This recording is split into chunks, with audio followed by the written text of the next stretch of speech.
Howdy folks, and welcome to the Hillbilly Kitchen. Today I'm going to show you how to make a super easy pumpkin cheese ball.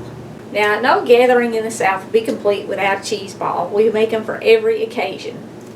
And this only has 5 ingredients. I started with an 8-ounce package of finely shredded cheddar cheese. I have 8 ounces of soft cream cheese. A 1/4 cup of pumpkin. It is a pumpkin cheese ball.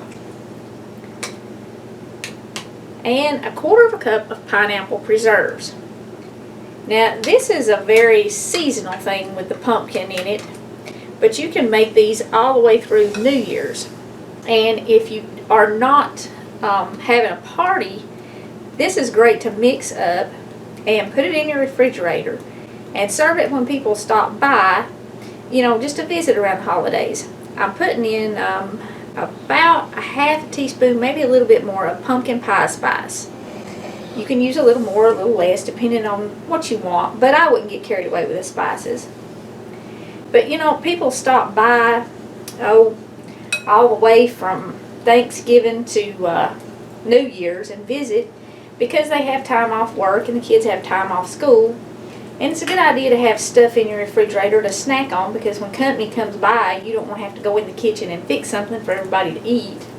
So if you mix this up and put it in your fridge, you can pull it out when people stop by and serve it with a few crackers and sit around and talk. But today I'm going to show you how to make it into a ball to serve at a party. And we're going to shape this so that it actually looks like a little pumpkin. This is really easy. You just mix it up, and you don't need a mixer or anything to mix it. Probably wouldn't want to use a mixer because it would break up your cheese too much. And after you mix it, you do have to put it in the refrigerator for about 2 hours so that it stiffens up before you form it into your ball.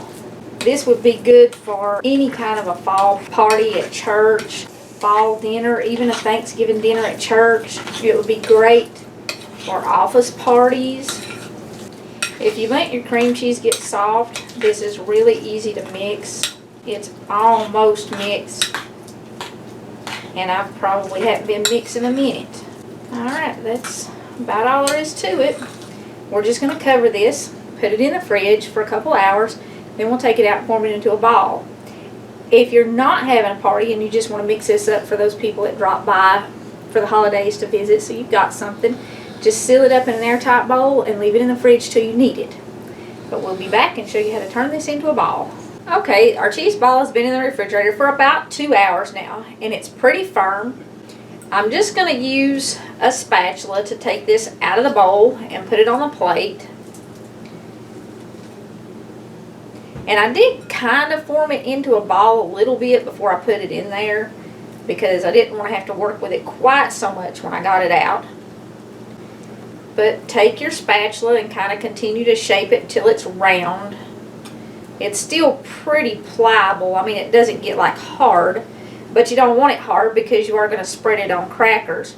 Alright, now we're going to decorate this just a little bit. If you're doing it for a party, an office party, a Thanksgiving party, you know, church party, whatever, you can really get a 2-for-1 deal out of this. You can use it as a decoration, or if you're having a party at your house, you know, between Thanksgiving, around Thanksgiving, you wouldn't want to do this part after Thanksgiving probably. You would just want to use this as a cheese spread. But all you're going to do is you're going to take a knife and you're going to make some little lines in it from top to bottom, and kind of go, you know, turn it around and do the opposite side, because a pumpkin, you know, has little lines in it. And there's no need to really get carried away with this. Alright, we divided it up pretty good there. And a pumpkin also has kind of a flat spot, maybe even a little bit of an indentation on top where the stem is. So kind of flatten it out. Once you draw your lines up the side, bring your lines in to meet it. Now, if you're doing this for Thanksgiving, all you're going to need is a little piece of pretzel. And you just put the pretzel in the top where the stem would be, and then you place your crackers around it. And you do want to use a variety of crackers, because the different flavors of the crackers actually changes the flavor of your dip. So it gives you more variety, you can please a wider range of people's tastes.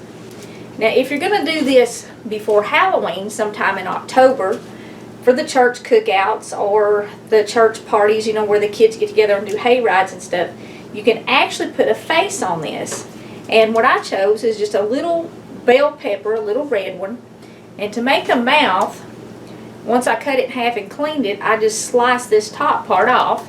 And you just stick this on here. I mean, it's not a big deal. So you put a little mouth on it. And you put a little nose on it. And you just cut out little triangles of your pepper to make your mouth and your nose, and stuff, and stick it on there. And you don't have to be real precise with it. And a couple little eyes.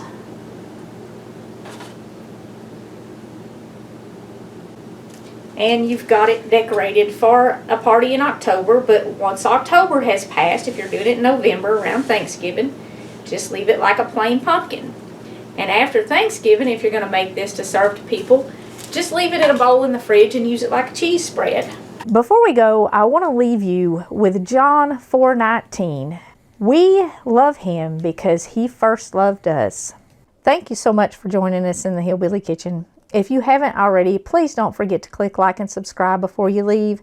Share all of our videos with your friends. And until next time, remember to put God first.